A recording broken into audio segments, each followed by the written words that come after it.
Welcome to this latest edition of the Ril Dil Podcast on this 18th of September 2018. I'm your host, Real Gerald Quinn, discussing the world of sports and pop culture. No call number, I am but, aha, double duty tonight, Facebook Live, and also my YouTube Live, my YouTube page, streaming YouTube, excuse me. That's what happens when you away from it for like a week, or no, I think it's been longer than that. 8 days. 8 days. Well, I've been away for too long, so I'm back, double duty. A lot to talk about as we head towards seemingly another Thursday night game, which actually should be decent. Jets and Browns, not awful, not awful. You get to see a talented young quarterback in Darnold, who came back down to earth. But I still think he has a lot of ability, and I definitely would have taken him if I were the New York Giants. But that's just me. And the Cleveland Browns, who had, to me, and we'll talk about the Browns later on, have a playoff caliber roster. The problem is the coaching. So that never helps. Having coaches that haven't won a game since 2016. But they have a roster, though. They have some talent, a lot of talent on that Cleveland team. We're going to begin, though, with the biggest event of the weekend, I felt, in my opinion, Triple G and Canelo, which kind of went as expected. And I'm going to tell you why. A lot of people thought Canelo was going to win this fight. I was not one of those people. Um, I thought Triple G would win the fight. I thought he did win the fight. I thought he won the first fight. But there were a lot of people who were picking Canelo, um, you know, picking him based on the fact that he would come out more aggressive. He did. Also, popularity. That was a fact. That certainly was a factor. Canelo is the younger fighter. He is the more bankable fighter. He is a fighter that if you're HBO, Showtime, or any other network that you would want to put your money behind because younger, more popular, um, style, and let's be honest, Canelo from a athletic standpoint, he looks the par of a world champion. But I'm telling you right now, Triple G is a nightmare matchup for Canelo. The way I scored the fight, and this is the first time I've ever done this in my life, in watching any boxing match I've ever watched. Hundreds, I don't know, countless, out of the hundreds that I've watched over my lifetime. I actually scored the fight. Round by round, I actually scored the fight. So the first 6 rounds, I thought you could have either went Triple G 4 rounds to 2, Canelo, you could have went 4 rounds to 2, but basically I had them 3 rounds apiece. The first 4 rounds, the first 6 rounds. From the seventh round on, the last 6 rounds, I had Triple G winning 5 of the 6 rounds, and in essence, to me, dominating the fight. I kept hearing about, well, Canelo is dictating pace. He's dictating this. He's dictating that. Triple G was jabbing Canelo to a point to where um, he had a cut on his eye, a slice cut right here over his eye. And I want to, let everybody in on this secret. Those punches count. Like, it's not so much with, of course, the ideal situation is to knock a guy out. And both of them, at one point in the match, I believe the eighth and ninth round, were going for the knockout. In particular, because Canelo got desperate, especially in the ninth and tenth round. He got desperate because he felt like he was losing. He was clearly going for the knockout. But Triple G hit Canelo with so many jabs that, again, I don't see how you can disregard those all the jabbing that Triple G was doing. And I will say this: there was a point in the fight, and it came between the 10th and 11th round, where I'm saying to myself, "How's Canelo still standing?" That's how I mean. That's what Triple G was doing to him. Triple G took control of the fight in the seventh round. He took control after his trainer, Abel Sanchez, basically told him, "You are losing. You're going to lose at this rate." And something clicked. He found, I don't know, a second win or a third win, And I thought Canelo the first 6 rounds absolutely dictated the fight as far as being a more aggressive fighter. He was working the body, and I thought that those body punches from from Canelo, would end up catching up with Triple G at his age, and also just the wear and tear that body punches do to a fighter. Seen many, many guys get knocked out late in the fight or get TKO'd behind body punches that occurred in rounds, 1 through 6 or 1 through 5. Bernard Hopkins was a master of that. He would set guys up, and before you know it, a guy would just fall in the 7th or 8th round because he had just destroyed his body. I thought that was a possibility for Triple G, for Canelo in that he could just physically wear down Triple G. Again, he's younger, he's more physically gifted, more athletic. That was not the case. Triple G, again, found a second, third win and Triple G looked like the younger fighter in the last 6 rounds. He really did. Yeah, Canelo. Now both guys were done in the 12th round. They physically were spent, especially the last 90 seconds, the last minute and a half of the 12th round. Both guys were done. But in those first, in the 7th through 11th rounds, Triple G looked like the younger fighter. Now, the decision, I didn't have a listen. I had a major problem. I probably had more of a problem with this decision than I did the first fight. The first fight, I could see as a draw. I could see that fight as being called a draw, even though I thought Triple G won the fight. I can understand why it could be a draw. This fight, there's no way that Canelo won that fight. It's just no way. There's no way that he won that fight. Now, a lot of boxers, a lot of experts, a lot of people are holding the fact that Canelo, that Triple G, feel like Triple G wasn't as aggressive as he normally is. I didn't see it. I just didn't see it. Even when, Canelo was dictating the pace in the first 6 rounds, Triple G was still landing power shots. He was still landing jabs and still landing, and a lot of people didn't want to talk about this. Triple G landed a number of left hooks. Those punches hurt. And those punches count. Again, I thought Canelo was going down in I want to say the 11th round. I really did. I thought he was going down. It was in that 11th round. But again, I'm not surprised by the decision. I honestly felt like Triple G had to either knock Canelo out or just dominate it to a point to where it wasn't even in question. That was not the case. The fight was closer than that. It was still it was relatively close fight. But I thought that I thought Canelo, if I had to score it in terms of rounds, I would have gave Triple G, I would have had it 7-5, realistically. I didn't have Canelo. There's no way to me that you could have Canelo winning more than 5 rounds. There's no way. And moving forward, if I'm Canelo, I want no part of Triple G. No part. You have nothing to gain at this point. Triple G would like another shot at Canelo. He's 8 years older. Doesn't have that many big fights left in him. And whether or not we believe he won the fight or not, I believe he won the fight. In the record books, it goes on his record as a loss. So sure, he wants to redeem himself. Why not? He has nothing else to lose at this point. If you're Canelo, nah, I gotta go back to Rocky 1, or excuse me, I gotta go back to Rocky 2. Remember when Tony told Apollo, "We don't need this. We don't need this, man," because he wouldn't stop coming. And this is after Apollo won the fight. After he won the fight, the first fight, and Rocky just wouldn't go down.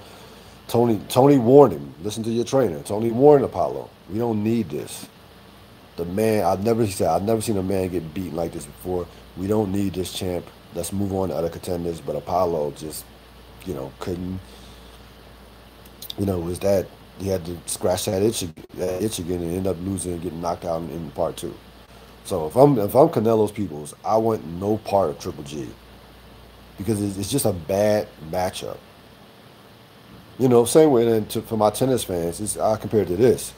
Roger Federer is a better tennis player than Rafael Nadal, more talented all around. But the reason why Nadal owns a 23-15 edge over Federer because it's a bad matchup in terms of style of play. It's just a bad matchup. That's how it is in sports sometimes, especially individual sports. Some matchups just don't are just not in your favor. And again, I feel like Canelo is a better fighter per se athletically. Physically, he looks the part of a champion in terms of physique. The swag, how he carries himself. He looks. I could. You want to. He's a bankable fighter. Triple G, quiet, dude, quiet. Kind of has that quiet assassin. Soft spoken. Both of them class individuals. And again, Triple G and his manager handled that loss better than I did. Better than I would have handled it myself. Because I thought Triple G won the fight. But we'll see what happens in the future. We'll see if we get a third one. Again, I'm Canelo. I want no part of Triple G for a third fight. Because to me, they fought twice, and I believe that Triple G won both fights.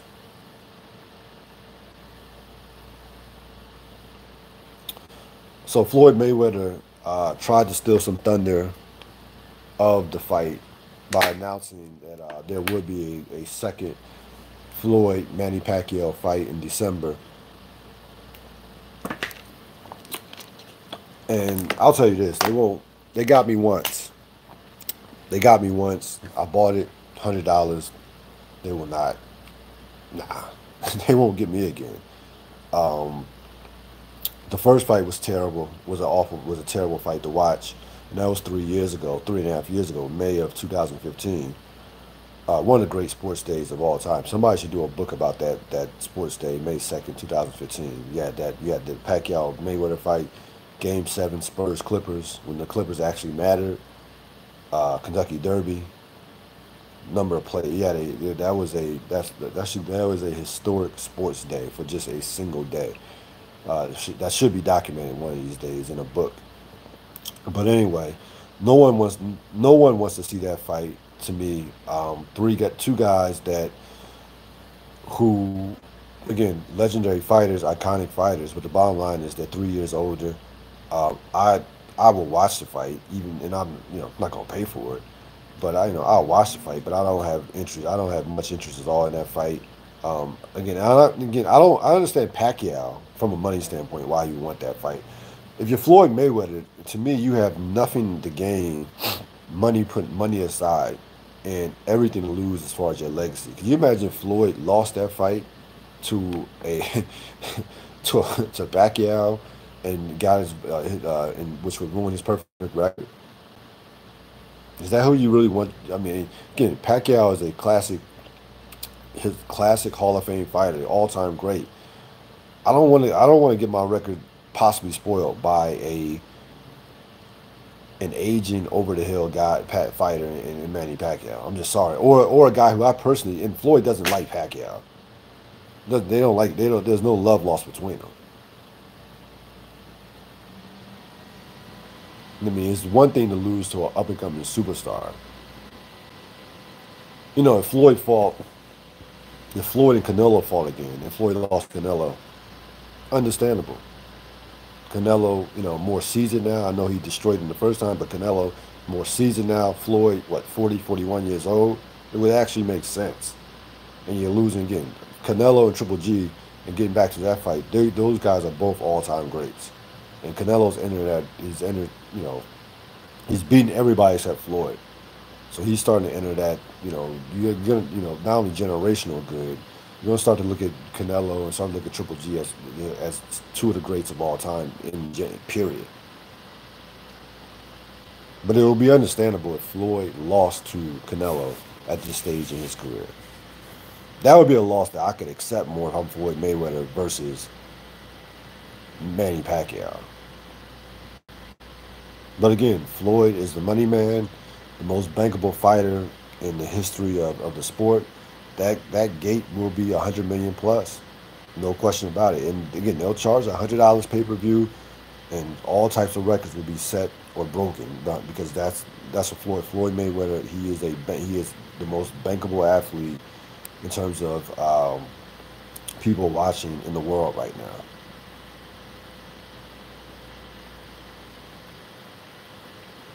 Week 2 in the NFL is in the books. You saw last night the Bears get by Seattle 31-24.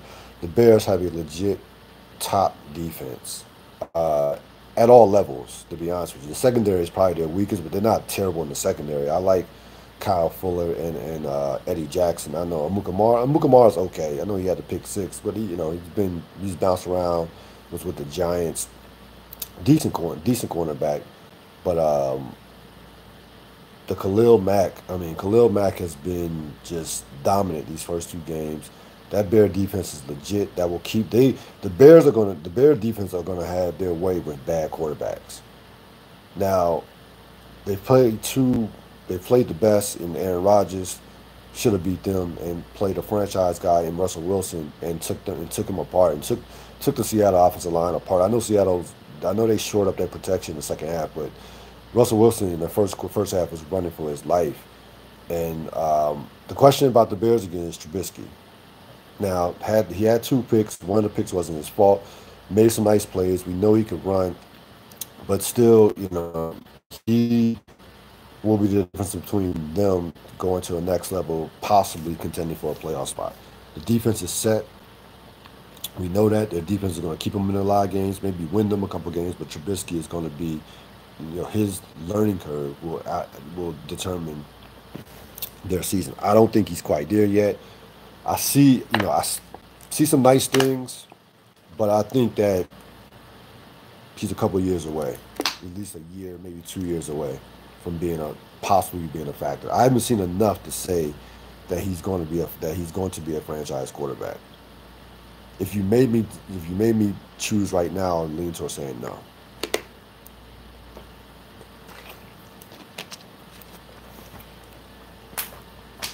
But the Bears should have a competitive season. That's a tough division that they're in. Really no weak spots in that division. Even Detroit is not a bad team. I know they're 0-2, but Detroit still have Stafford. They still have to, they still can hurt you with some weapons that they have. But that's a tough division to be in with Minnesota and Green Bay, which is again perfect segue to the second straight week of having a tie. That's a bad tie if you're the Green Bay Packers. Green Bay Packers, it's being tied at home. Minnesota short. Of course, Minnesota wanted to win the game. They cut their kicker, and that's right, and they should have cut him. Also, Cleveland cut their kicker, and they should have cut him as well, as he cost them a game against the Saints. But if you're Minnesota, at least you did come back from 20-7, and the game was also at Lambeau Field. So now, yes, you didn't get the loss. You came back, and you're going to see Green Bay probably late in the season. I would say in December that they'll play. I don't know Minnesota's schedule, but I would say that normally those rival divisional games are in December, especially against teams of that caliber. You're going to see them in Minnesota. And the thing that stood out about that game was Kirk Cousins. There will always be a connection. The two will always be, joined at the hip with Kirk Cousins and the Washington football franchise. I could not help watching Kirk Cousins and saying, told you. I told you. To all the people, especially Washington football fans who constantly knock this guy, constantly say that he doesn't have this, he can't do that, he can't do this. And you look at Kirk Cousins, he brings the team back on the road against Aaron Rodgers, outplays Aaron Rodgers. And with that team, with that defense, with that running game, they can win a championship with Kirk Cousins under center. That's all there is to it. I think the Rams are the best team in football right now. Minnesota is right there. They are right there. 1 and 1A.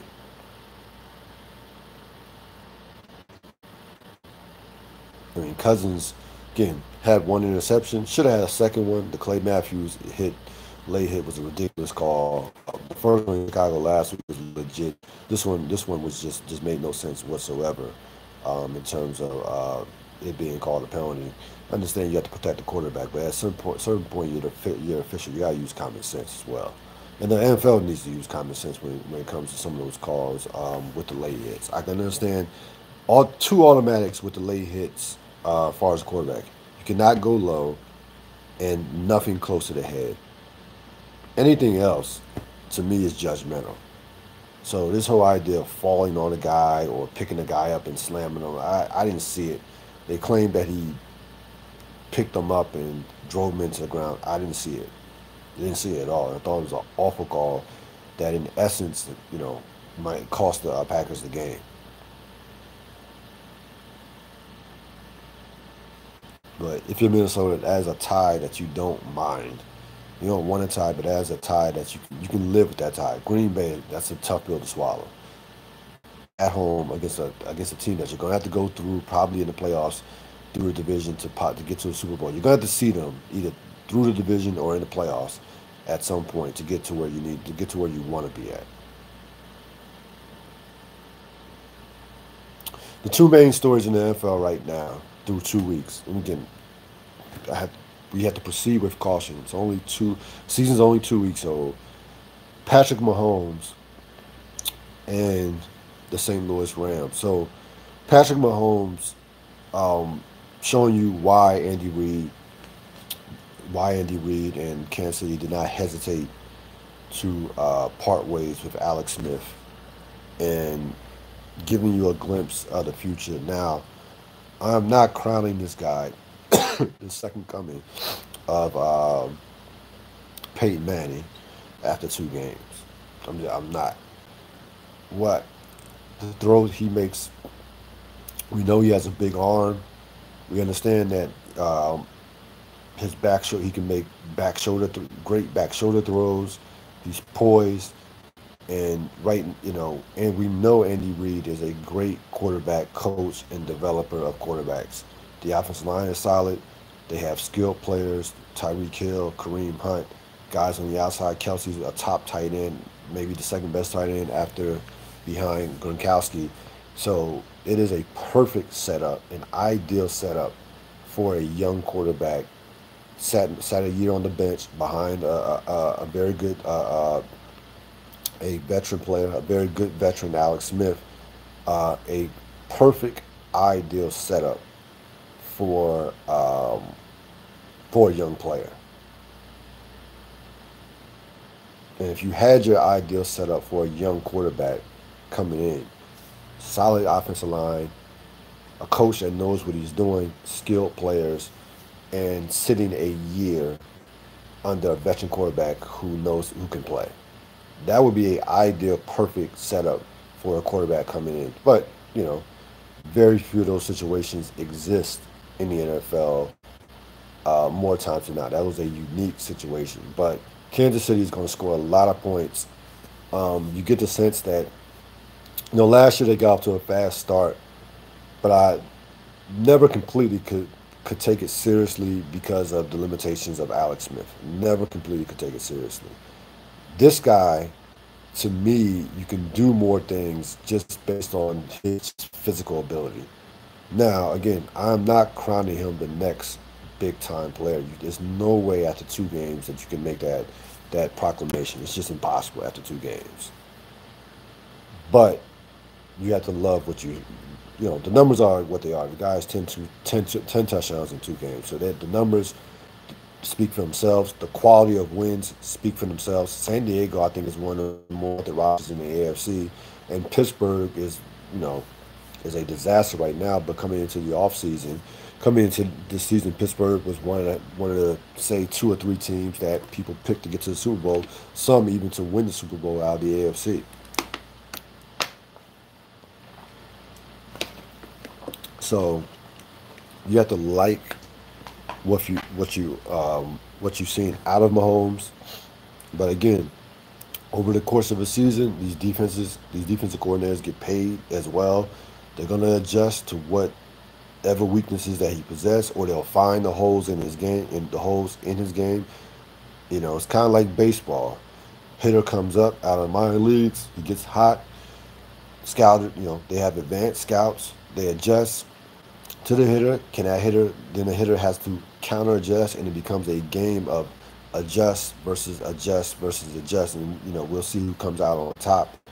And again, we've seen certain times in baseball, certain times where guys, once the defense or once other teams make that first adjustment to what you can and cannot do, guys have trouble. They're gonna find, again, these guys, these are paid professionals in terms of these defensive coordinators live in the film room. They will find what Patrick Mahomes cannot do or doesn't do well. They'll find it. It might take them it might take them a month, it might take them half the season, but they will find those holes in his game, and he will have to make an adjustment to that, to their adjustment.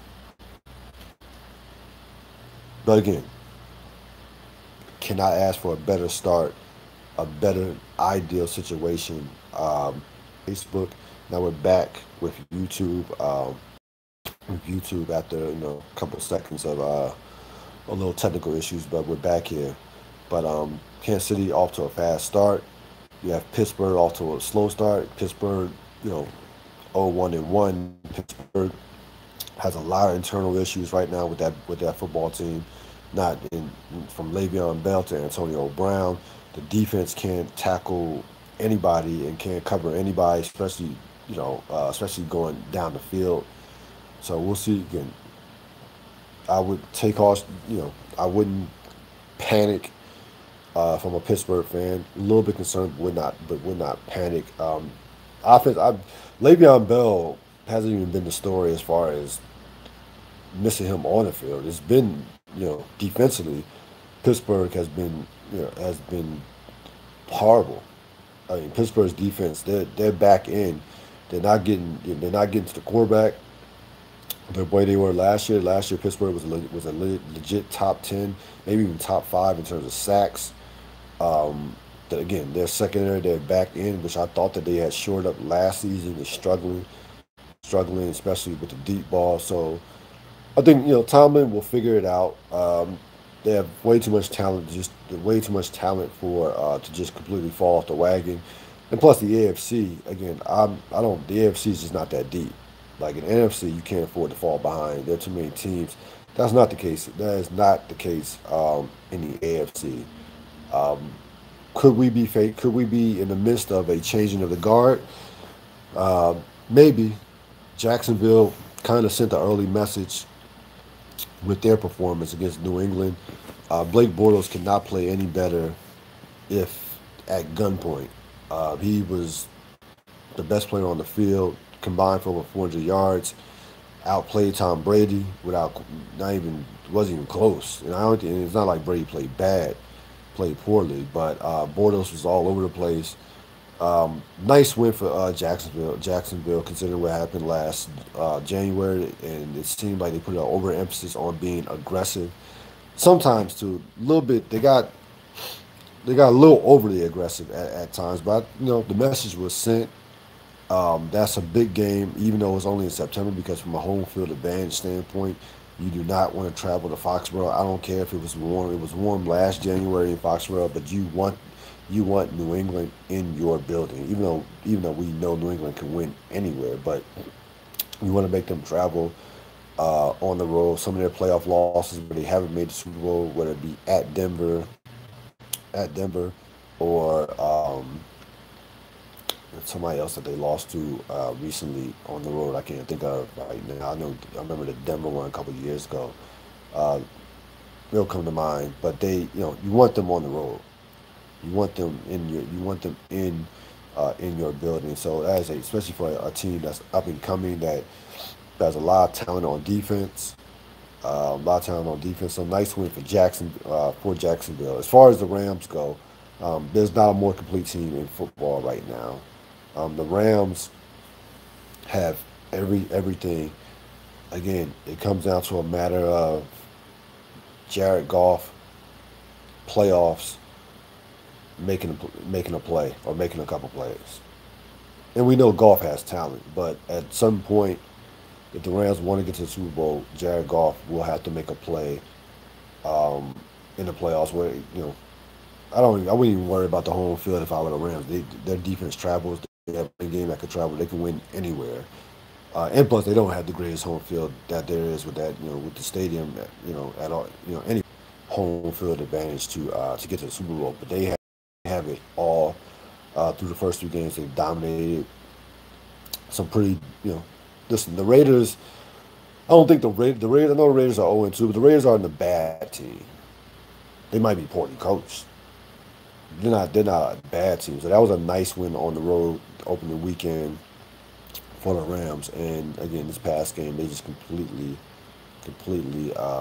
had their way. And again, right now, the Rams are clearly the most complete team in football through the course of the first 2 weeks. Have not been impressed with the Saints at all. They could have easily lost to the Browns. Again, the Browns have a lot of talent, a lot of physical talent, especially on the defensive end of the field. I think that losing Gordon will be addition by subtraction. Um, and again, New England classic Patriots. Have the Patriots don't even need Josh Gordon to me. The Patriot issues are defensive. That defense has been got lit up by. I mean, made Blake Bortles look like Joe Montana out there. And they got lit up by Blake Bortles. The issues that New England has is a lack of a pass rush, and they are terrible. I mean, awful in the back end. They are awful in the back end. Their back end, that secondary is one of the at the bottom half of the league right now, as far as maybe one of the 5 or 10 worst secondaries in football right now, without question. So Bill Belichick is going to have his hands full trying to fix that. We know that he is Bill Belichick, but that defense strikes no fear into anybody right now with the way Jacksonville went up and down the field. I mean, Jacksonville had about 400, almost 500 yards of offense, and Leonard Fournette didn't even play in the game.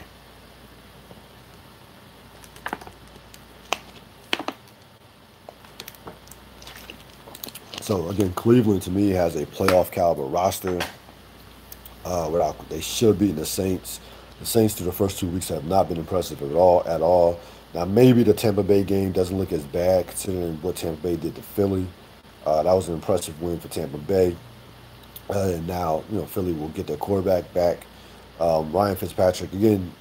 Listen, if you're Ryan Fitzpatrick, you are playing with house money at this point. You know, you could be a backup for as long. He has absolutely nothing to lose. Uh, who has frankly who is a fringe starter, again a upper echelon backup player. Now again, I don't see a quarterback controversy. I feel like Jameis Winston. You either play Jameis Winston or what's the point of him even being on a team? So I'm not one who's going to keep playing Ryan Fitzpatrick. Ryan Fitzpatrick will show you why he's a backup quarterback before Jameis Winston gets back. I promise you. I promise you. It's the reason why Ryan Fitzpatrick has been for the most part a guy that's bounced around and for the most part has been a backup quarterback. There's a reason for that, and those true colors will come out.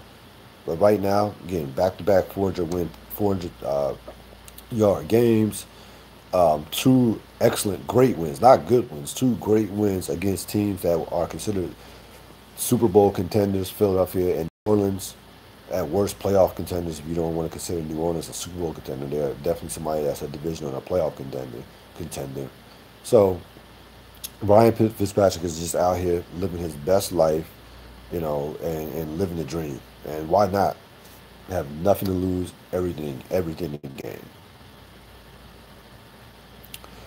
And of course, you heard of the Josh Gordon trade.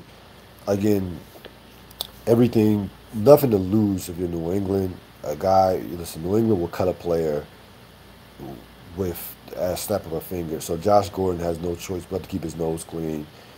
If Josh Gordon Josh Gordon on the field is one of the top 3 receivers in the league physically. Maybe the most physically gifted receiver in football, even more so than Julio Jones or even Odell Beckham Jr. He has better hands than Odell Beckham Jr. But again, as we've seen over the course of his duration of his career, is Can Josh Gordon stay on the field? That's the question. If he can stay on the field, I think he'll be productive. I really do. I don't think New England would just take a flyer on him to like New England. Listen, you think I understand about New England. New England is about culture. They're about culture, and they're also about their system. If they don't believe that you can fit in their system, then they'll get a less talented guy who is a better fit for their system. They've shown that with how many no-name guys that they've had plugged in offensively over the course of the Bill Belichick, Tom Brady era. So it's not about recognition. Of course, they've taken an occasional shot on a name. Randy Moss worked out. Chad Ochocinco did not work out. But for the most part, New England's about culture and they're about their system. So clearly, and I heard clearly clearly they feel like Josh Gordon can fit. Clearly they feel like he's going to be on his best behavior because this is probably more than likely going to be his last chance before he's out the league if he doesn't keep his nose clean. And we'll, again, was he making $7,000 to $8,000, making hardly no money, and it is a high reward, low risk deal for the Patriots. But again, that to me, the offensively is not their issues. I think they'll be fine offensively. It is their defense. It is their defense that is the concern for that franchise right now. And it's been going back. It didn't just start this year. It's been going back to last year, to the Super Bowl, the playoffs last year. That defense is not the same defense that it was in the when they were winning championships, competing for championships. And at a certain point, that defense is going to have to stand up and be, I'm not saying a top 10 defense, but be a middle of the pack, competent defense to where, you can get an occasional stop. Right now, they can't stop anyone. Again, the Jacksonville offense, I understand they have some great red zone numbers in the past couple of games, but the Jacksonville offense is really not a complicated offense to stop with the receivers that they have, and again, with no Leonard Fournette. So we'll see what New England does with Josh Gordon. Again, I have no problem with the move. I have no problem with Cleveland letting Josh Gordon go. At a certain point, you got for it. There were rumors that he was possibly under the influence. We don't know that to be true, so I want to say alleged. Put the emphasis on alleged that there were some reports that he wasn't himself when he reported to the facility. He injures his hamstring or tweaks his hamstring in a promotional at a promotional shoot, and Cleveland basically says, you know what, deuces. Speaking of deuces, how about your man Vontae Davis with the first? I That might be the first halftime retirement in sports. Somebody needs to check that. Because I feel like I haven't seen anyone, let alone the NFL, walk off the field, retire at halftime in any of the four major sports at halftime. We've seen players leave after a game, couple games, a couple weeks, a season, but not. I mean, I shouldn't say it. Of course, a season, a couple months, but not at halftime. All I can say is, um, I don't believe in you know, I don't believe in quitting or quitters, but that is a toxic, to say at least, culture and situation when you got dudes who say, you know what, I'm out. Like you see, like it's like I'm not gonna put my body through this. I'm good. I'm good. Y'all can keep this money. Like he's walking away from money. This is not the NBA where the contract is guaranteed and you get he's walking away from a little piece of change. I don't think he's making a lot because again he's not the player that he once was. But the Bills are going to get that money towards their salary cap that he's walking away from.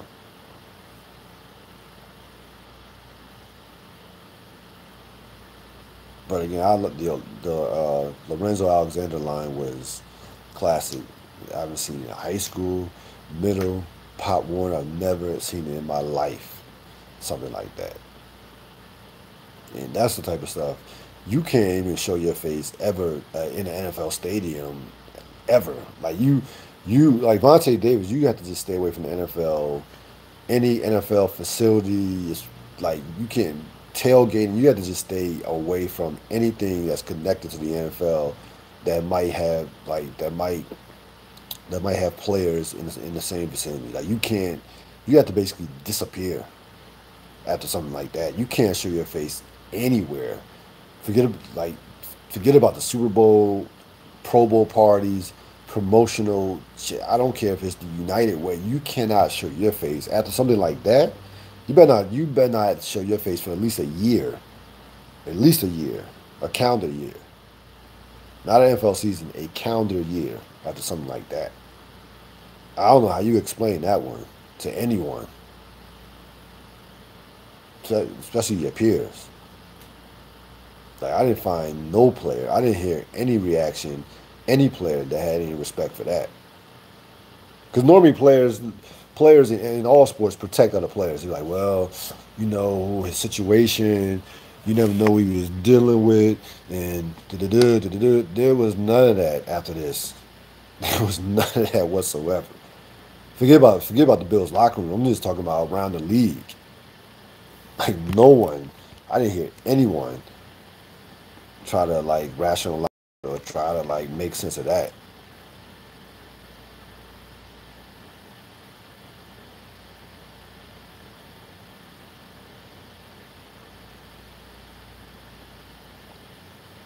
A couple of NBA things I wanted to get to, um, and I'm gonna touch on Florida State. I don't want to, but I gotta give you a little college.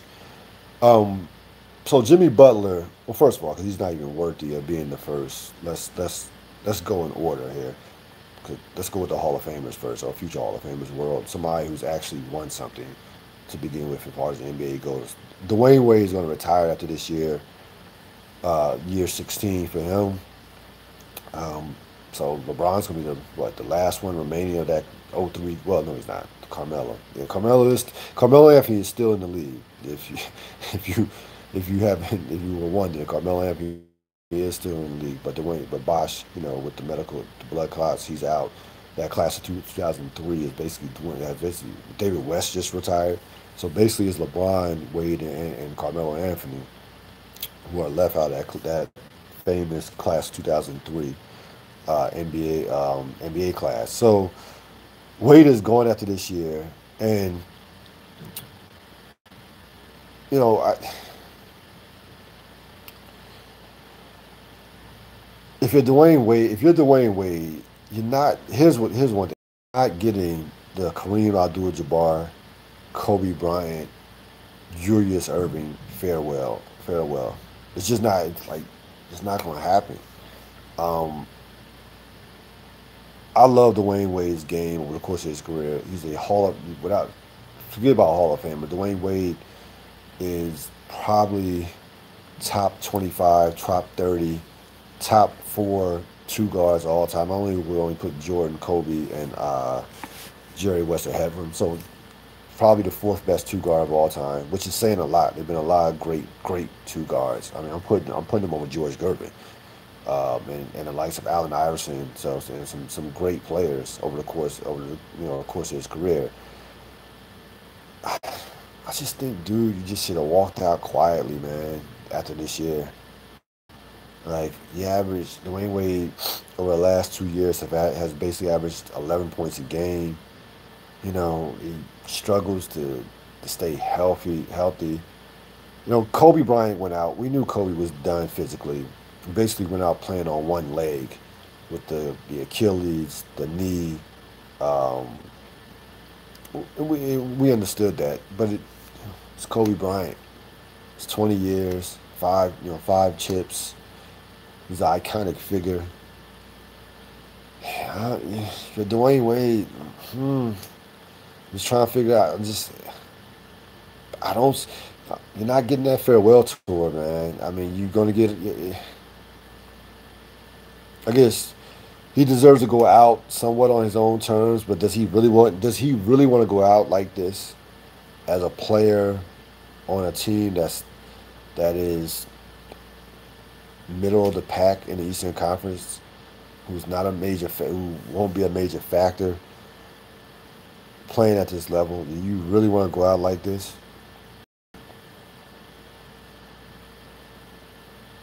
So it'll be interesting to see. But again, Dwayne Wade's a Hall of Famer. He was a great player. Was a guy who had a classic NBA Finals performance back in 2006. Something that nobody, no basketball fan will ever forget. Now going from the sublime to the he could be moved possibly. I don't think before the season. I think if they're going to move him, it's going to be at the trade deadline. But Jimmy Butler basically called for a meeting with the Minnesota Timberwolves, or they basically met. Believe they were going to meet today, and I'm all for player empowerment.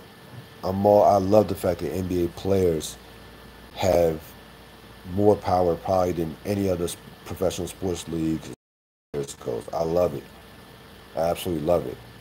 But this is when player power can go wrong, when you have guys who flex their muscle but are not on that level as far as ability.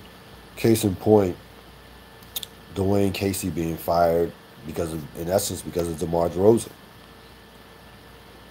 So Toronto choosing Casey um, over DeRozan. And this is before the Kawhi Leonard was even on the table. They did not.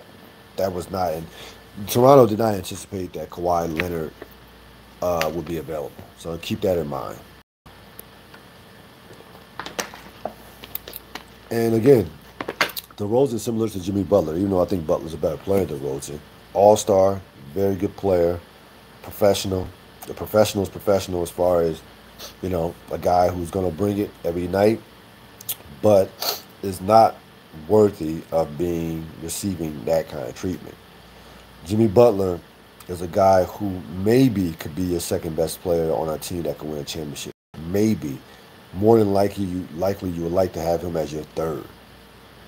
I remember Jimmy Butler in 2017 playoffs had a chance to definitively show that he's a franchise caliber player. He wet the bed after Rondo got injured, and Boston just ran away with that series. Won 4 straight games, and it was clear who was the straw that stirred the drink, and that was Rajon Rondo in that particular series, not Jimmy Butler. Last year, Jimmy Butler in the playoffs averaged just under 16 points a game. Okay. So again, Jimmy Butler is a very good player. I would say a legit top 15 player. Jimmy Butler is not worthy of a meeting in September about what exactly. Like, what are we talking about if I'm the Minnesota Brass and Jimmy Butler? Because it's not shot selection. It's not shots. What exactly are we talking about? Are we talking about you working on your shot to become a more consistent jump shooter? Because feel free.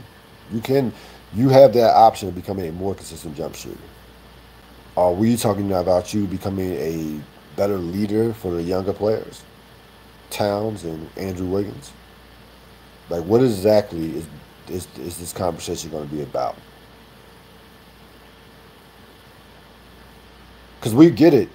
If it goes south, we will move you. Like, we'll trade you. So we're both on the same page from that standpoint.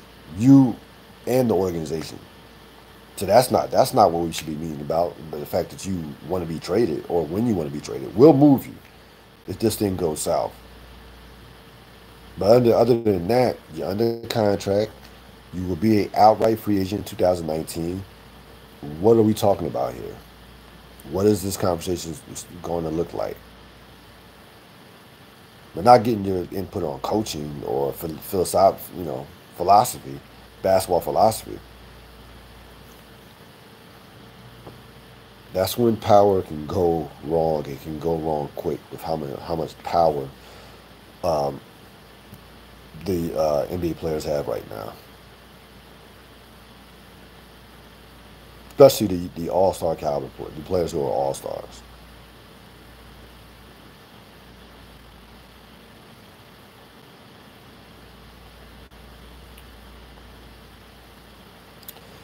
That is going to wrap it up for this latest edition of the Real Deal Podcast. We'll be coming back shortly later in the week with another podcast. I will not wait nowhere near as long to come back at you with another podcast. Do talk some talk a couple of things that I have on the table that I have on put on the shelf that I'll discuss. Remember, this is the Real Deal Podcast, telling it like it is with no apologies. I'm out.